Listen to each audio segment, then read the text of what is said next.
Now we will talk chromosomal theory of inheritance. But before to discuss chromosomal theory, first of all, we should know that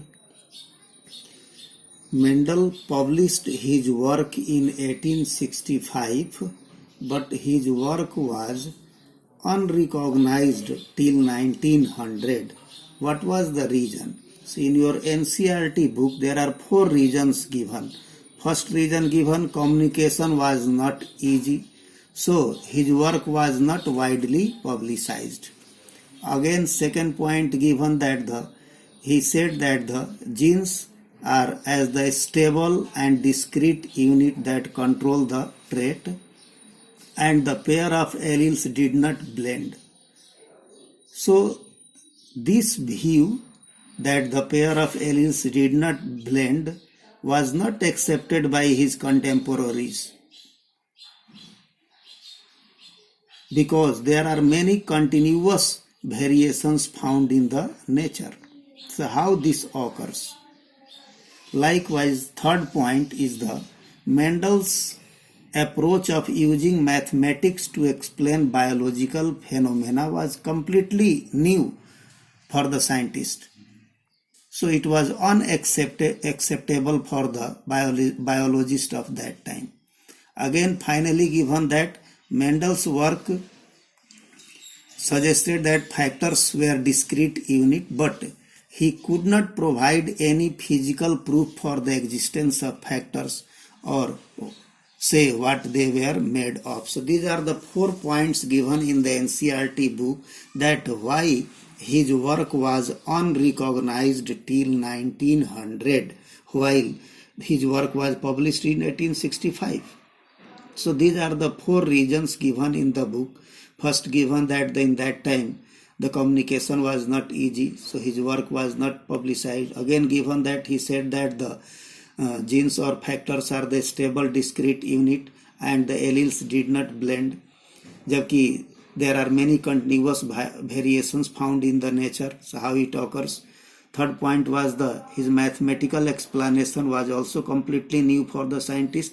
And fourthly, that he could not provide any physical proof for the existence of factor, यानी कि वो नहीं बताया कि आखिर ये factor या gene कहाँ होते हैं, किस चीज के बने होते हैं, ये सब उन्होंने नहीं बताया. So due to these reasons his work was unrecognized. But now in 1900, 3 scientists, Hugo de Vries, Karl Correns and von Sermack, independently rediscovered the Mendel's result on the inheritance of characters.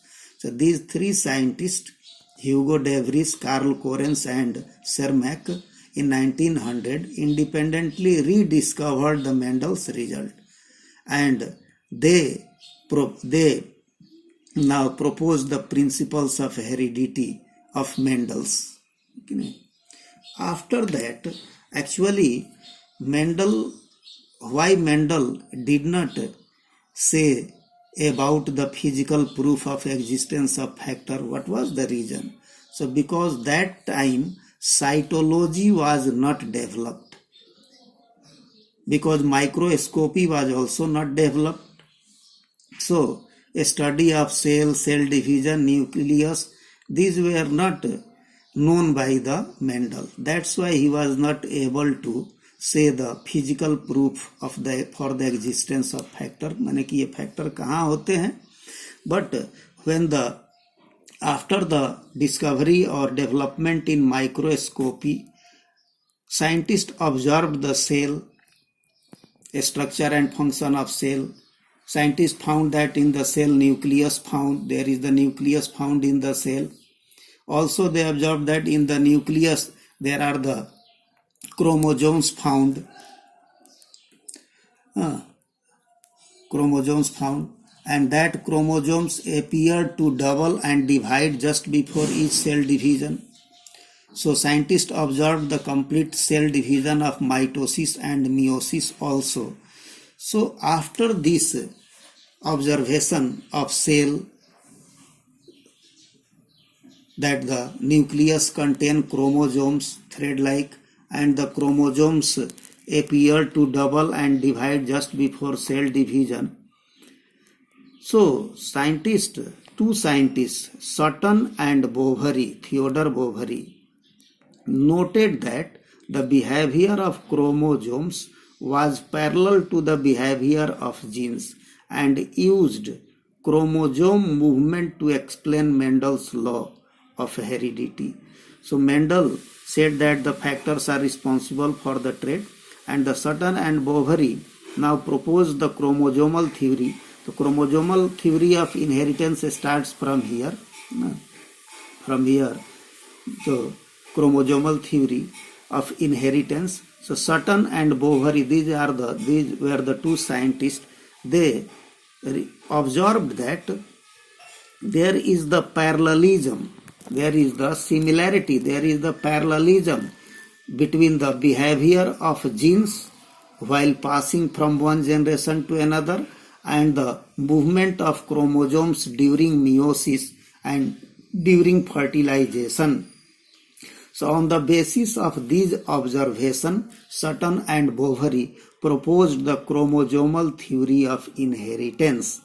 According to chromosomal theory of inheritance, now you see there is the two column given here. Both shows the parallelism. For example, chromosomes occurs in pair.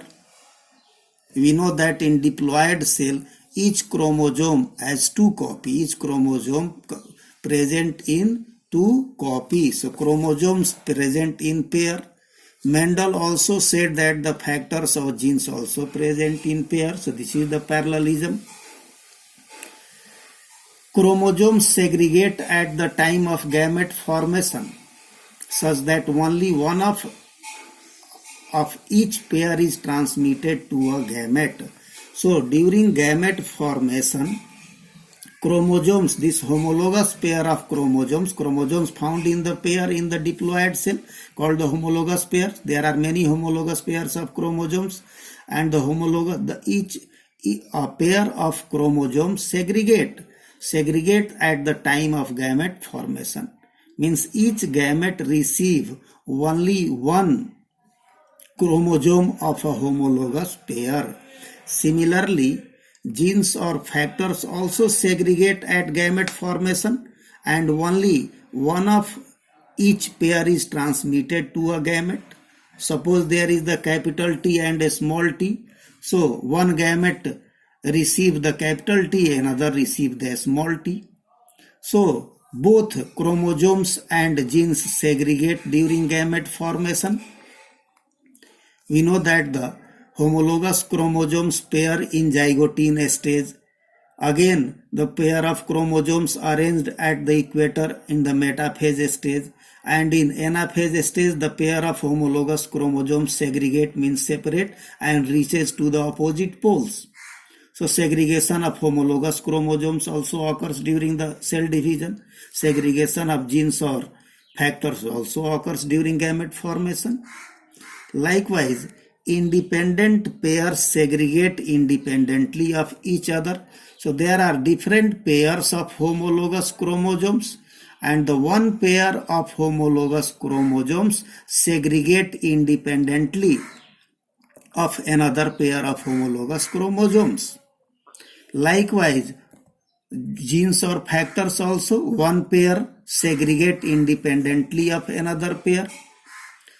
So due to this independent assortment, 4 types of gametes appeared in the F1 generation. This is due to the law of independent assortment.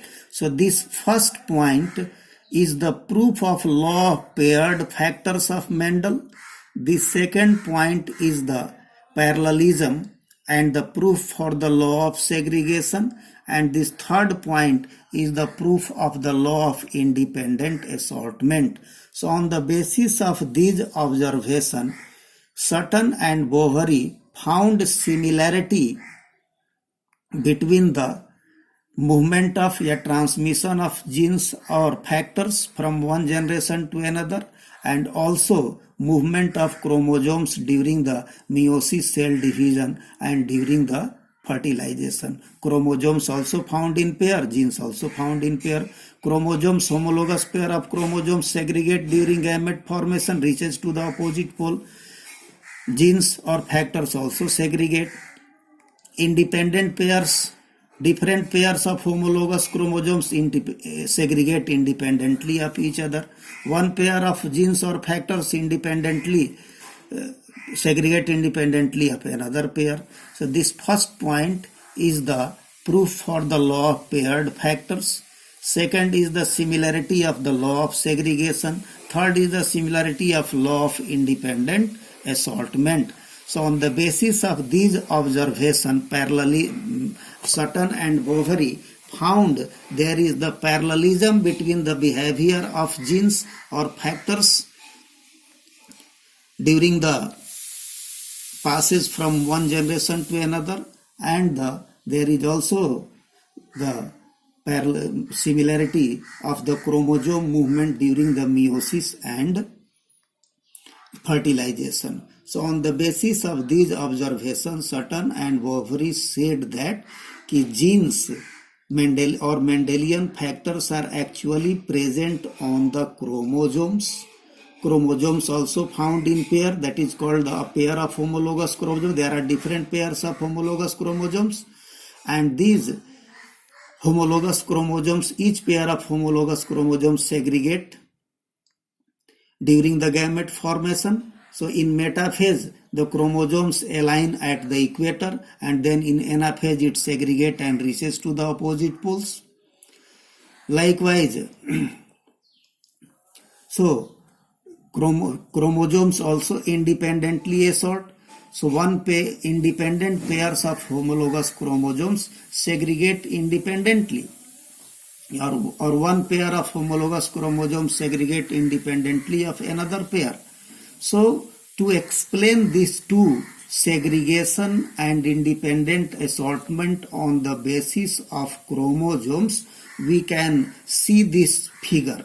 This figure showing the independent assortment of the chromosomes, and this figure shows the segregation of chromosomes. So on the basis of these two figures, you can learn that when the chromosomes segregate, and along with the chromosomes genes segregate, because genes present on the chromosomes. Likewise, chromosomes independently assort, and along with the chromosomes genes also independently assort. So these two figure or diagram given in the book, this is one to show the segregation of chromosomes, and another one, this one is the independent assortment. So to understand these two things, now you can see this figure. Now see this figure.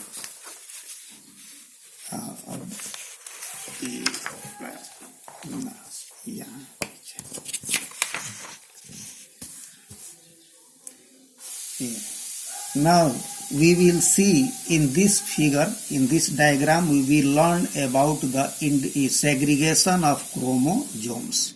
Suppose these are the 4 chromosomes, capital Y, and the gene present on these chromosomes, capital Y present in this chromosome, small y present in this, capital R in this chromosome, small r in this chromosome. These are the 4 chromosomes in a cell. Now you know that in the zygote stage of meiosis first, pairing of homologous chromosomes occurs, that is called the synapsis. So this is the one pair of homologous chromosomes, capital Y, small y. This is the another pair of homologous chromosomes, that is capital R, small r. And now in Pachytene stage, each chromosome is split longitudinally to form the 2 chromatids. These are the chromatids. This capital Y are the chromatids of this chromosome. This small y are the chromatids of this chromosome. This capital R are the chromatids of this chromosome. This small r are the chromatids of these chromosomes. But these chromatids are called sister chromatids. These chromatids attached by centromere. So these are the centromeres. In Pachytene stage, you know that crossing over also occurs, but here we are not going to learn crossing over, we will learn later on. Here only we are going to learn the segregation of homologous chromosomes. So these are the one pair of homologous chromosomes, these are the another pair of homologous chromosomes. These homologous chromosomes arranged at the equatorial plate in the metaphase 1. After arrangement at the equatorial plate at metaphase 1, they in anaphase 1 they will segregate.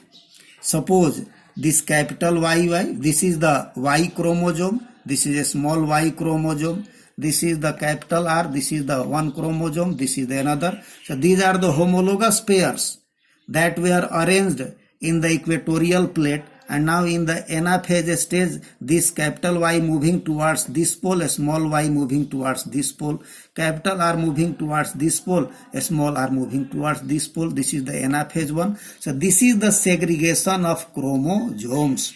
So along with the chromosomes, when chromosomes segregate, genes also segregate. So these are segregating. This capital Y, small y is segregating. This capital R, small r also segregating.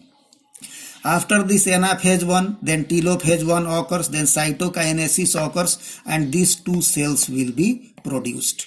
These two cells contain two chromosomes each. There is also two chromosomes. There are also two chromosomes. These are the daughter cells of meiosis 1. Meiosis 1 का ये daughter cell हो गया. There is the capital Y, capital R genes. There is the small y, small r genes. Now these two daughter cells now start second meiosis. We know that in second meiosis is similar to the mitosis. These two chromosomes in metaphase stage first is arranged at the equator. In this cell also these two chromosomes arranged at the equator in metaphase stage, and after metaphase stage, now this is the anaphase stage. This is the meiosis second anaphase stage या anaphase second भी कहेंगे. So in anaphase of meiosis 2 या anaphase 2, the centromeres divides. This centromere will divide, this centromere also divide, and chromatids will be segregated and move towards the opposite poles. Like this capital Y moving towards this pole, this small y, this capital Y moving towards this pole, this capital R moving towards this pole, this capital R moving towards this pole. So these are the chromatids are segregating. So in this stage, homologous chromosomes were segregating, and now in this anaphase 2 or meiosis 2, anaphase of meiosis 2, there is the chromatids segregating. Chromatids are segregating in this cell also. The small y in this pole, this small y in this pole, a small r this pole, a small. And after this, then telophase occurs, and the 4 daughter cell will be produced, having the gamete YR, there is a small y, a small r, a small y, a small r. So these gametes or germ cells will be produced. So this diagram showing segregation of homologous chromosomes in anaphase 1. This is the anaphase 1. This is the segregation of homologous chromosomes. And now this is the anaphase 2 that shows the segregation of chromatids in anaphase 2. Because here chromatids are segregating, here chromosomes are segregating. So this diagram, this is also given in the NCERT book. You can see that this is the NCERT book diagram that I shown in this figure. So this is the diagram that I explained on the basis of these chromosomes that contain the genes. So genes, actually in chromosomal theory of inheritance, Sutton and Boveri said that the genes present on the chromosomes, and actually chromosomes segregate, and along with the chromosomes genes also segregate. Now we will learn this diagram.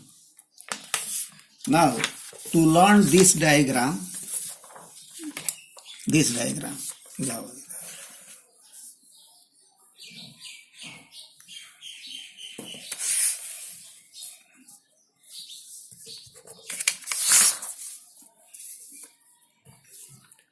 now we will learn the independent assortment of chromosomes.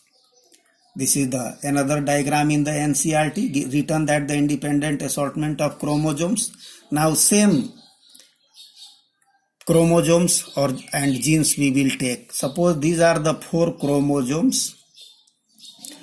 One chromosome contain the capital R gene, another contain a small r gene.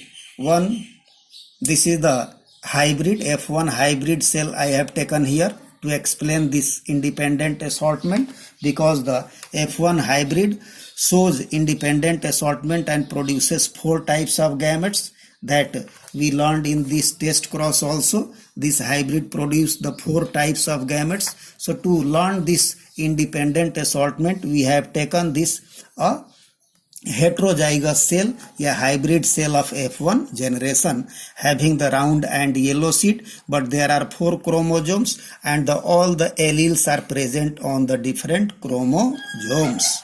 So now suppose this is the zygotine stage. In zygotine stage, this capital R small r forms a pair of homologous chromosome. This capital Y small y also forms a pair of homologous chromosomes. And now in the Pachytene stage, each chromosome is split longitudinally to forms the 2 chromatids.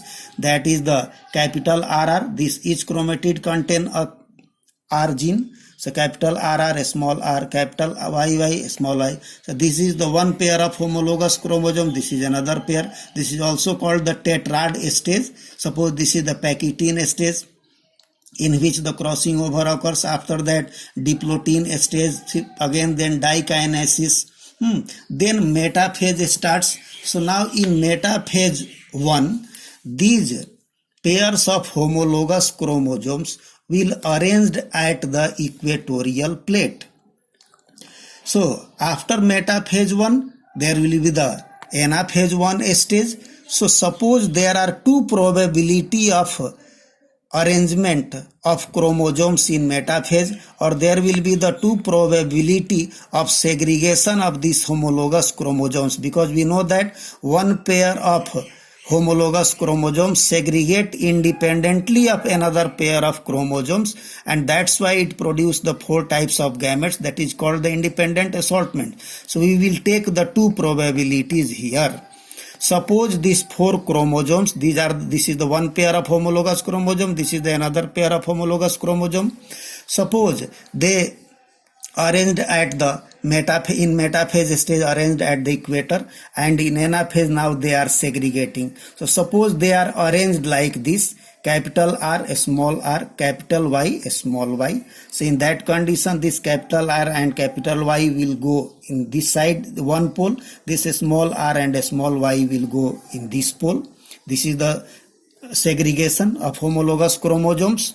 Now the another probability of the segregation of homologous chromosome is, this is the capital R small r. But now here you see, in this case I have taken that the capital Y this side, small y this side. Lekin there will be also possibility that this small y arranged at this side and the capital Y arranged at this side. ये भी हो सकता है. So there will be the 2 possibility or 2 probability of the arrangement of chromosomes in metaphase 1, and then segregation of chromosomes at the anaphase 1. So this is the anaphase 1 stage, meiosis first anaphase. There is also meiosis 1 anaphase stage, that the chromosomes are segregating to the opposite pole. But there are the 2 conditions. I have taken the 2 conditions. Now after that, it will form these 2 types of, this is the 2 daughter cells, this is also the 2 daughter cells. After that, in these 2 daughter cells, there is we learned that now the segregation of chromatids occurs. This is the segregation of chromatids. There is also segregation of chromatids, and after segregation, these 2 cells also produce these 4 types of gametes. This also 4 types of gametes. Now you see, these 2 are the RY, these 2 are the small ry, these 2 are the capital R and small y, and these 2 are the smaller. So there are the 4 types of gametes can be produced by this 2 probability for the arrangement of chromosomes in metaphase stage and then segregation at anaphase stage. And due to this, the different probability of arrangement, this is called independent assortment, means this one pair of chromosome is independent of the another pair of chromosome and they segregate independently. जैसे इस figure में देख रहे हैं capital R capital Y small, लेकिन यहाँ क्या देख रहे हैं capital R and the small I capital Y. So this is due to the independence, means this one pair of homologous chromosomes segregate independently of the another pair of chromosomes, and due to this independent assortment, these 4 types of gametes can be produced. Thank you.